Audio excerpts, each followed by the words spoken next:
Pemirsa, sejumlah partai penguasa di Senayan diketahui tengah mendorong agar bekas anggota organisasi terlarang tidak lagi memiliki hak mencalonkan diri dalam pesta politik. Dalam rancangan undang-undang pemilu yang tengah digodok di DPR, salah satu usulan yang sedang menjadi perdebatan adalah dilarangnya ex-HTI mencalonkan diri dalam pilkada ataupun pemilu. Apa dasarnya? Selengkapnya dalam laporan utama dengan tajuk ex-HTI dilarang ikut pemilu.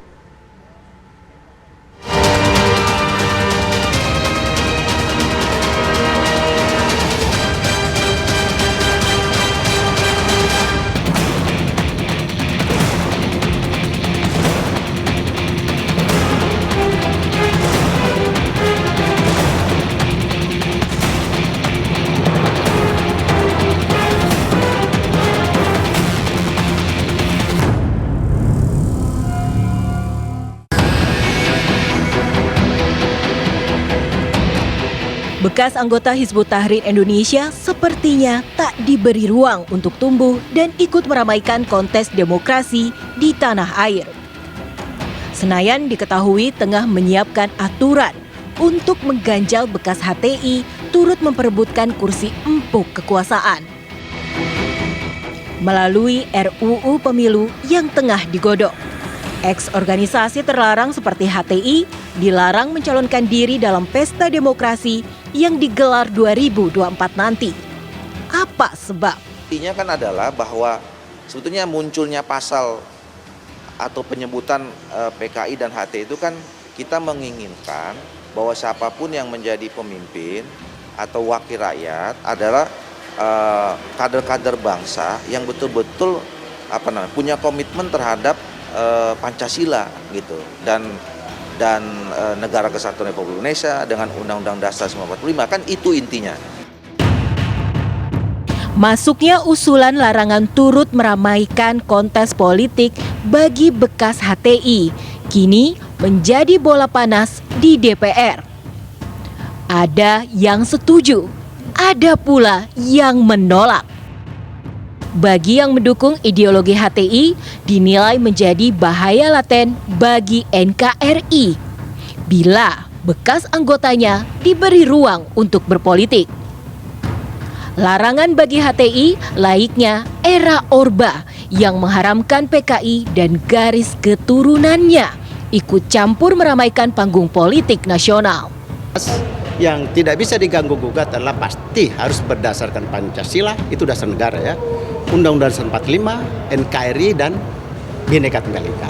4 pilar negara itu menjadi pertimbangan yang tidak bisa diganggu-gugat. Persoalan lain itu masih bisa debatable, masih bisa kita diskusikan, ya, masih sangat bisa didiskusikan.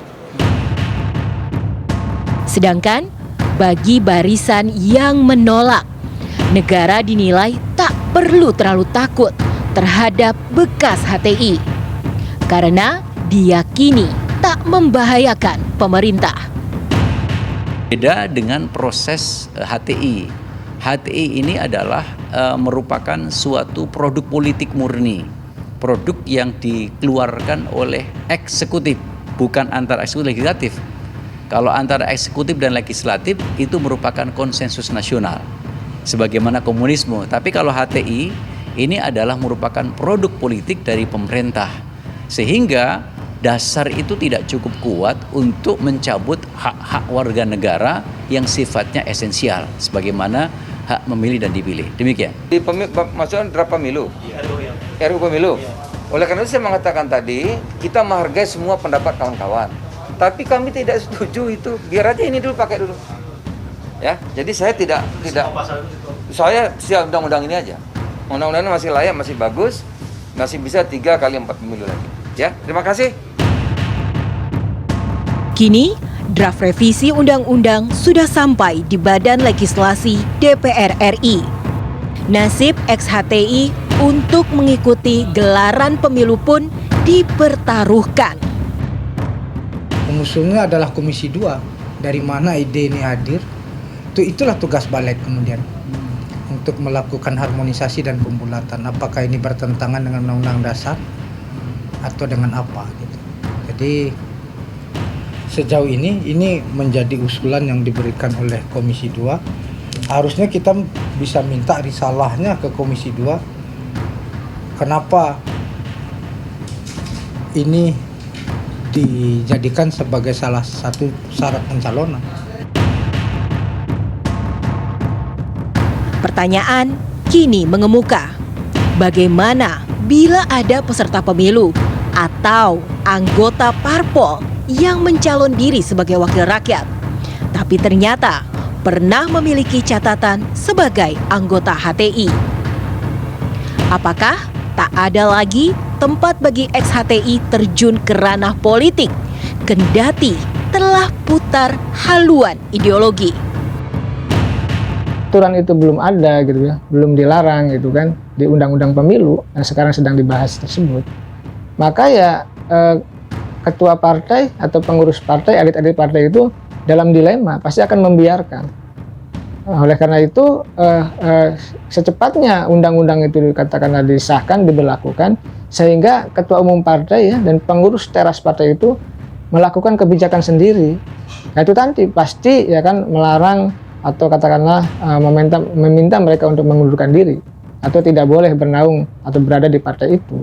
Ketakutan yang paling beralasan dan rasional dari pemerintah dan DPR adalah ketika mereka diberi angin, diberi peluang ya kan untuk dipilih di pemilu maupun pilkada, ya tentu mereka akan memiliki jabatan yang strategis.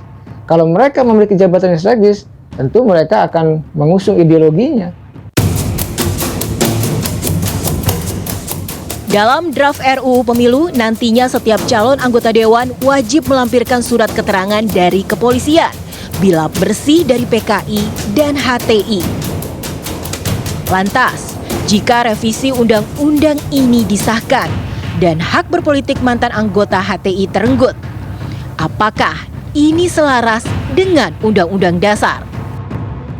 Dilarang, maka otomatis siapa saja. Nah ini juga menjadi persoalan nanti. Bagaimana menentukan orang itu pernah menjadi anggota, apakah itu dari struktur organisasi atau dari keanggotaan yang jelas gitu. Nah, itu jadi persoalan juga di kemudian. Tapi prinsipnya adalah dengan adanya pembatasan pelarangan tadi, maka otomatis hak politiknya dihilangkan berarti, dan itu menjadi bagian yang saya sebut tadi bahwa hak asasi manusia itu dalam konteks pemilu ada dua hal. Turut serta dalam pemerintahan, yang kedua adalah turut berserta untuk hak dipilih dan memilih gitu. Jadi ini yang kemudian terkait dengan hak dipilih berarti selain turut serta dalam pemerintahan. Demikian.